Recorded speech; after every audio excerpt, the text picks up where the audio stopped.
L'Herald.net, s'informer en temps réel. La rencontre d'aujourd'hui, je peux qualifier ça de l'oiseau de Minerve qui ne prend son vol qu'à la tombée du crépuscule, comme disait l'autre. C'est parce qu'il y a des frustrations qui sont nées au niveau de l'élevage, des frustrations causées par la tutelle, le ministère de l'élevage.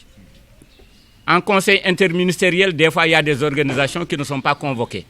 Même si elles sont présentes, elles ne peuvent plus prendre la parole, parce que la parole, c'est le ministre qui fait la liste et qui donne ça au Premier ministre. Il y a tellement de frustration qu'aujourd'hui, la coupe est pleine. C'est la raison qui nous réunit aujourd'hui. L'élevage, on ne reconnaît plus ce qu'est l'élevage. L'élevage est complètement dénaturé, complètement politisé. On avait un cadre institutionnel pour canaliser complètement tous les programmes de l'élevage et du développement rural. C'est le plan Sénégal émergent. Quand on parle de plan Sénégal émergent, on n'y voit plus l'élevage. On ne comprend pas ce qui se passe actuellement. L'élevage se limite actuellement qu'à 2 seuls points pour la tutelle. Faire le tour des foirailles ou bien prendre des avions et importer des bœufs. On ne peut pas développer l'élevage avec ces 2 points. Des bœufs importés ne peuvent pas développer l'élevage sénégalais. Je peux même dire que c'est une insulte à la science et à la biotechnologie que d'importer des animaux sur pied. Actuellement, nous sommes dépendants en matière de viande. Parce que je vous dis que 80% de la viande consommée au Sénégal nous vient de l'étranger. Parce qu'en fait, c'est des bêtes sur pied qui sont achetées à la Mauritanie et au Mali et qui sont immolées ici à la Sogas. Le taux de déstockage de l'élevage sénégalais est très faible. Il tourne autour de 20%. Nous sommes donc largement dépendants en matière de viande. C'est la raison pour laquelle, certainement, on immole des ânes. Ce qu'on voit, c'est tout à fait ahurissant. Les bouchers n'arrivent plus à vendre leur viande à cause de la viande d'âne. Pour 5 ânes autorisés, immolés pour ânes, les lions et les panthères, on immole en 2015, on a immolé jusqu'à 1534 têtes d'âne. C'est 1534 ânes qui ont été immolés en 2015 pour 63 186 000 tonnes. Ce qui fait 63 186 000 tonnes.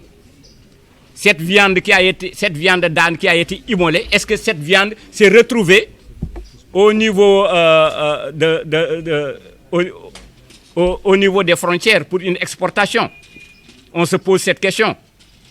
Et cette quantité, les 63 000 tonnes, 186 ont été exportées? Ou bien est-ce qu'elles ont été mélangées avec la viande de bœuf?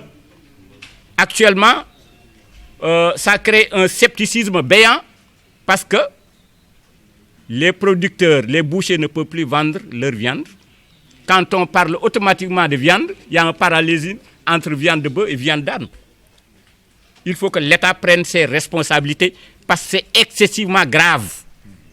Il faut que les responsabilités soient situées.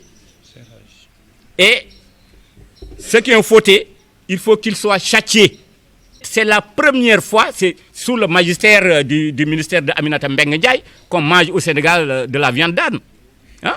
Il faut qu'on règle d'abord ce problème. Il faut que l'État prenne ses responsabilités pour régler définitivement ce problème. Assainir ce secteur d'abattage, assainir et créer au moins une traçabilité pour la viande et tout ce qui s'ensuit. Notre pays est autosuffisant en moutons de Tabaski.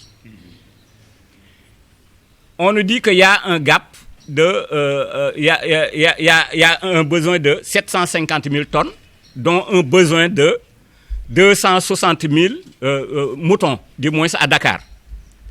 Mais quand on parcourt un peu la région de Sine Saloum, on voit que les Maures qui nous vendent des moutons, les moutons qu'ils nous vendent, ils les élèvent ici au Sénégal. Ces moutons bruts, le tapis herbacé sénégalais, ils s'abreuvent avec l'eau de nos forages.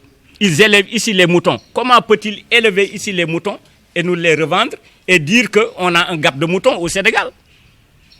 Donc, c'est un manque d'organisation, mais il y a suffisamment de moutons de Tabaski ici au Sénégal. Nous tapons sur la table pour dire non, il faut qu'on arrête. Il faut qu'on arrête. Il faut que l'élevage soit aux éleveurs et non aux politicards. Leral.net, s'informer en temps réel. Site d'information exclusive numéro 1, www.leral.net. Un nouveau look de Leral.net, une valeur sûre du journalisme en ligne. 12 journalistes, des reporters sur le terrain, dont des anciens éléments, des renseignements généraux pour les investigations, des enquêtes fouillées, des reportages chocs et une rubrique People riche en infos, sans oublier la Web TV. Leral.net, s'informer en temps réel.